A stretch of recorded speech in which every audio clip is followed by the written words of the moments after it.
Welcome to our channel, The Rationalist. Here we are for the last minute revision of most important diagram of chapter control and coordination. तो let's start with structure of neuron. ठीक है, तो हमारे पास neuron का diagram है और हम discuss करेंगे इसकी एक्सप्लेनेशन. सबसे पहले तो डायग्राम पे नजर डाल लो. देखो, यहाँ पे होता है न्यूरॉन का न्यूक्लियस, ये हमारी सेल बॉडी है. उसके बाद ये डेंड्राइड है हमारे, फिर ये एक्सोन है. ठीक है, और ये होती है नर्व एंडिंग. ये तो पूरा स्ट्रक्चर हो गया न्यूरॉन का. अब आ जाते हैं इसकी एक्सप्लेनेशन पे. तो पार्ट्स ऑफ न्यूरॉन में सबसे पहले हमारे पास है डेंड्राइड. ठीक है, एक्वायर्स इंफॉर्मेशन. तो डेंड्राइड क्या करता है, इंफॉर्मेशन लेता है फ्रॉम अनदर न्यूरॉन. इस तरीके से. अब सेल बॉडी पे आ जाओ. Cell body acquired information travel as an electrical impulse. ठीक है, तो सेल बॉडी के अंदर जो एक्वायर्ड इंफॉर्मेशन है वो इलेक्ट्रिकल इम्पल्स के फॉर्म में ट्रेवल करती है.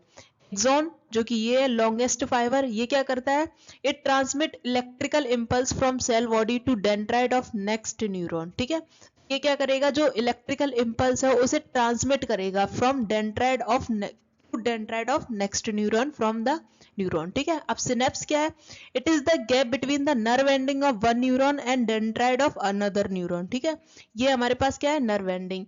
इसके बाद जो गैप आता है और जो दूसरा न्यूरॉन प्रेजेंट होता है उसकी बॉडी और इस नर्व एंडिंग के बीच के गैप को सिनेप्स कहते हैं. ठीक है, here electrical signal is converted into chemical signal for onward transmission. तो ये बहुत इंपॉर्टेंट लाइन है कि कहाँ पे इलेक्ट्रिकल सिग्नल कन्वर्ट होता है केमिकल सिग्नल में फॉर ऑनवर्ड ट्रांसमिशन. ठीक है,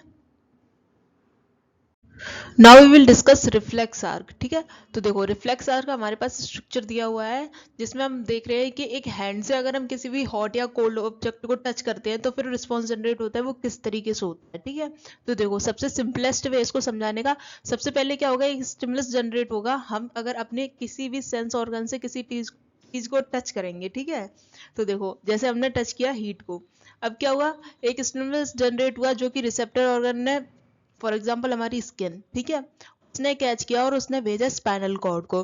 स्पाइनल कॉर्ड अब उस चीज को सिंप्लीफाइड करके भेजेगा इफेक्टर ऑर्गन को. ठीक है, इफेक्टर ऑर्गन क्या करेगा, एक रिस्पॉन्स जनरेट करेगा जैसे विड्रॉल ऑफ हैंड.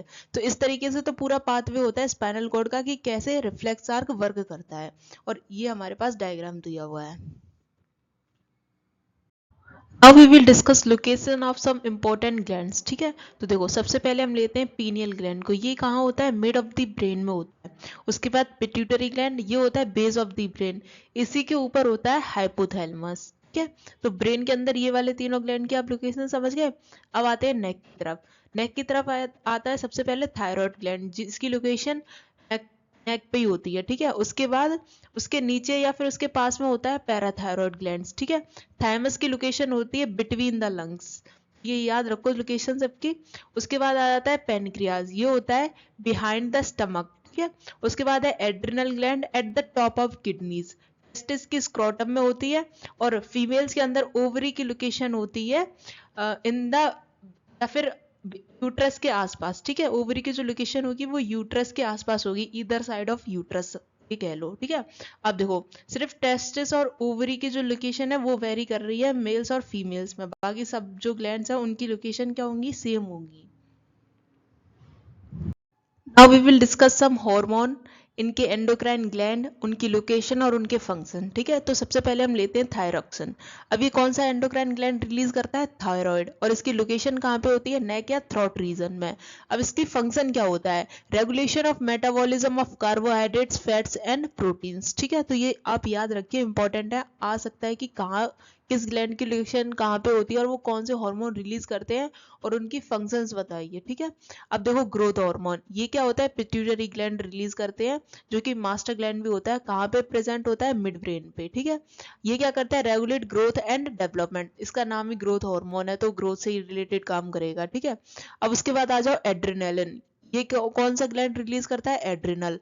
कहाँ पे प्रेजेंट होता है, above the kidneys, regulation increasing of blood pressure, heart beat, carbohydrate metabolism during emergency. ठीक है, तो इसे इमरजेंसी हार्मोन भी कह सकते हैं, एड्रेनलिन को इमरजेंसी हार्मोन भी बोल सकते हैं. ठीक है, उसके बाद हमारे पास है इंसुलिन, ये कौन रिलीज करता है, पेनक्रियाज. पेनक्रियाज कहाँ पे प्रेजेंट होता है, below the stomach. Reduces and regulates blood sugar level, ठीक है। तो ये जो ब्लड शुगर लेवल है उसको रेड्यूस करता है, रेगुलेट करता है by releasing the hormone insulin. अब उसके बाद आ जाओ testosterone in males, estrogen in females, ठीक है। अब मेल्स में आएंगे तो कौन रिलीज करेगा, टेस्टिस, और फीमेल्स में जो एस्ट्रोजन है वो कौन रिलीज करेगा, ओवरीज, ठीक है। अब देखो ये कहाँ पे प्रेजेंट होते हैं, जेनाइटल लोअर एब्डोमेन एरिया, और ये क्या कहते हैं, changes associated with puberty sexual maturity, ठीक है। ये तो बहुत कॉमन है, सबको पता है। अब आ जाओ रिलीजिंग हार्मोन। रिलीजिंग हार्मोन कहाँ से आते हैं, हाइपोथैलेमस से, जो कि कहाँ प्रेजेंट होता है, मिड ब्रेन में। Stimulates pituitary gland to release hormone, ठीक है। ये क्या करता है, ये पिट्यूटरी ग्लैंड को स्टिमुलेट करता है हार्मोन्स रिलीज करने के लिए।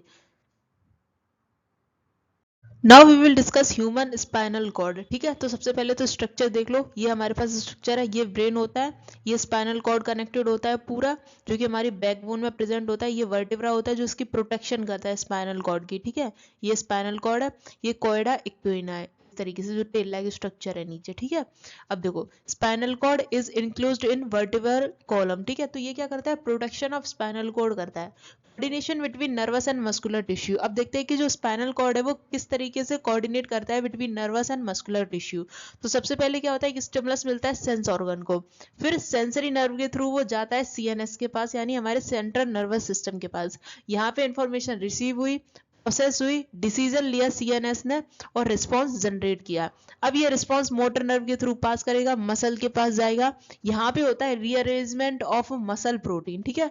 मसल्स खुद को रीअरेंज करती हैं टू जनरेट एन रिस्पांस, ठीक है। मसल शॉर्टन होगी और रिस्पांस जनरेट होगा।